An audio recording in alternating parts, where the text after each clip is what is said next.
হরে কৃষ্ণ। প্রিয় ভক্তবৃন্দ, আপনাদের সকলের চরণে প্রণাম।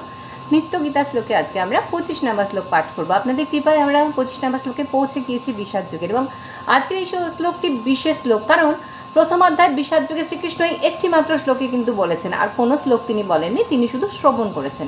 শুনে নিই আজকে শ্লোকটি।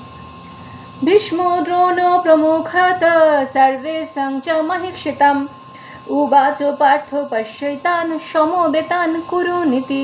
অনুবাদ: ভীষ্ম, দ্রোণ প্রমুখ পৃথিবীর অন্য সমস্ত নৃপতিদের সামনে ভগবান ঋষিকেশ বললেন, হে পার্থ, এখানে সমবেত সমস্ত কৌরবদের দেখো। শ্রীকৃষ্ণ মুখে তো বললেন এখানে সমবেত সমস্ত কৌরবদের দেখো, কিন্তু তিনি রথটা নিয়ে গেলেন ভীষ্ম ও দ্রোণাচার্যের সামনে। কেন বলুন তো? কারণ এই দুজনই ছিল অর্জুনের অত্যন্ত প্রিয়। পিতৃহারা হবার পর অর্জুন সহ পঞ্চপাণ্ডবদের পিতৃস্নেহের লালন পালন করেছিলেন তিনি হলেন পিতামহ ভীষ্মদেব। আর দ্রোণাচার্যের কথা কি বলা, দ্রোণাচার্য তো অর্জুনকে অস্ত্র শিক্ষা দিয়ে শ্রেষ্ঠ ধনুর্ধরে পরিণত করেছিলেন। একলব্যর বৃদ্ধাংশ নিয়ে নিয়েছিলেন তিনি গুরুদক্ষিণা রূপে, যাতে অর্জুনকে তিনি বিশ্বের শ্রেষ্ঠ ধনুর্ধর করতে পারেন। সেই দ্রোণাচার্য ভীষ্মের সামনে নিয়ে গেলেন রথটি কৃষ্ণ। কেন নিয়ে গেলেন শ্রীকৃষ্ণ রথটি? শ্রীকৃষ্ণ তো উদ্দেশ্য ছাড়া কোনো কাজ করেন না।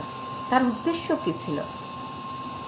আসলে তিনি শ্রীকৃষ্ণ রথটিকে ওই ভীষ্ম দ্রোণাচার্যের সামনে নিয়ে গেলেন এই জন্যই, যাতে ওখানে প্রবেশ করে অর্জুনের চোখটি অশ্রুতে আর্দ্র হয়ে ওঠে।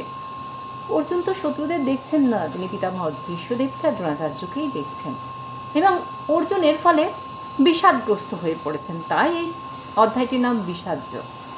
এবং ভগবান অর্জুনের বিষাদ দূর করার জন্য তাকে গীতা প্রদান করবেন, গীতার জ্ঞান, এবং এইভাবে তিনি আমাদেরকেও গীতার জ্ঞান প্রদান করেছেন। এবং এখানে আর একটা বিষয় শিক্ষণীয় আছে, সেটা হলো আমরা যেটা চোখে দেখি সবসময় সেটা কিন্তু ঠিক হয় না। অর্জুন যেটা চোখে দেখছেন সেটা কিন্তু ভগবানের কাছ থেকে যখন তিনি গীতার জ্ঞান লাভ করবেন তখন তিনি সঠিক পথটা অবলম্বন করবেন। আমরা পড়ব গীতাতে। তেমনি আমরাও যেমন চোখে দেখি আমাদের আত্মীয় স্বজনরা আমাদের ভীষণ ভীষণ ভালোবাসেন, কিন্তু যখন আমরা কৃষ্ণ ভক্তি পথে এগিয়ে যাই তারা কিন্তু আমাদের বাধা দেন, এবং এই বাধার সম্মুখীন কম বেশি আমরা অনেকেই হয়েছি যারা ভক্তিপথে এগিয়ে এসেছি। হয়তো পরিবারে পিতামাতা বাধা দিচ্ছেন, হয়তো স্বামী স্ত্রীকে বাধা দিচ্ছেন, স্ত্রী স্বামীকে বাধা দিচ্ছেন, অনেক সময় শিক্ষকরাও ভুল পথে গাইড করেন। সেক্ষেত্রে শ্রীকৃষ্ণ যেমন অর্জুনকে তার ভ্রম থেকে দূর করেছিলেন, তার বিষাদ থেকে মুক্ত করেছিলেন, তেমনি আমরাও যদি কৃষ্ণপথে লেগে থাকতে চাই, কৃষ্ণের প্রতি অনুরক্ত হয়ে থাকতে চাই, তাহলে কৃষ্ণের প্রতি আমরা যদি সম্পূর্ণ আত্মসমর্পণ করি, তাহলে ঋষিকেশ শ্রীকৃষ্ণ আমাদেরকে সাহায্য করবেনই করবেন।